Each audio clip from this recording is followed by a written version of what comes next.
Sahabat Kompas, kamu pernah nggak sih merasa kalau mencari kerja sekarang semakin berat? Satu posisi bisa diperebutkan ribuan orang, persaingan rasanya makin sesak.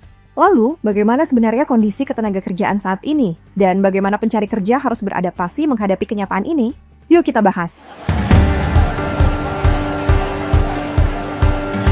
Berdasarkan data resmi Badan Pusat Statistik per Februari 2025, jumlah penduduk usia kerja mencapai 216,79 juta orang, dengan 153,05 juta diantaranya masuk dalam angkatan kerja. Dari angka tersebut, masih ada 7,28 juta orang yang berstatus pengangguran. Jumlah ini justru meningkat dibanding tahun sebelumnya. Fakta pahit ini menunjukkan bahwa tantangan untuk mendapatkan pekerjaan itu nyata dan memang nggak mudah. Nah, di tengah situasi yang penuh tantangan ini, hadir pula kecerdasan buatan atau AI. Tapi, apakah kehadirannya benar-benar pertanda buruk? Melansir Future of Jobs Report 2025 dari World Economic Forum, hingga tahun 2030 akan terjadi pergeseran besar di dunia kerja.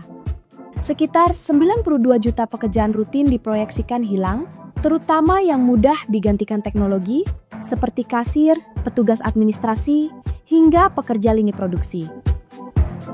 Namun di saat yang sama, peluang baru justru terbuka lebih besar. Laporan tersebut memprediksi lahirnya 170 juta pekerjaan, seperti spesialis kecerdasan buatan, spesialis big data, hingga teknisi robotika. Jadi, kalau kita lihat angkanya, jumlah pekerjaan baru yang tercipta hampir 2 kali lipat dari yang hilang. Setelah melihat semua data tadi, kini muncul pertanyaan penting.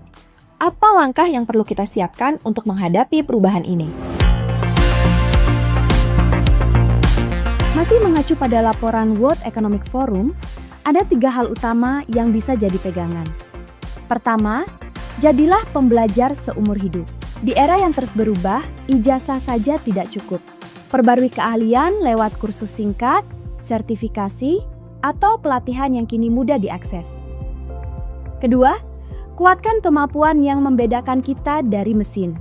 Komunikasi, kreativitas, empati, dan kecerdasan emosional sulit digantikan AI. Di tengah dunia digital, sentuhan manusia tetap dibutuhkan untuk memimpin, memahami, dan melahirkan ide segar.